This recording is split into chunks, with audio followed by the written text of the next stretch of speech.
有赛车乡亲，唔知你敢有开大灯无设置连雾灯做伙开的经验？不过呢，你若无落雨、无大雾，开雾灯会妨开单，上济罚3600块。是讲有真个乡亲一般拢唔知讲有这条规定，监理所就做示范，开大灯时唔通将雾灯做伙开，避免收到罚单。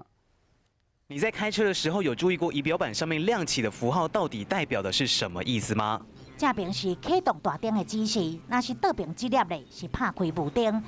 你若毋是主动感应车灯嘞，这种式的车灯开关，真容易互你拍开大灯的时阵，就连雾灯嘛做伙拍开。不过伫无落雨、无起雾的情况，你若开雾灯，这是违法的。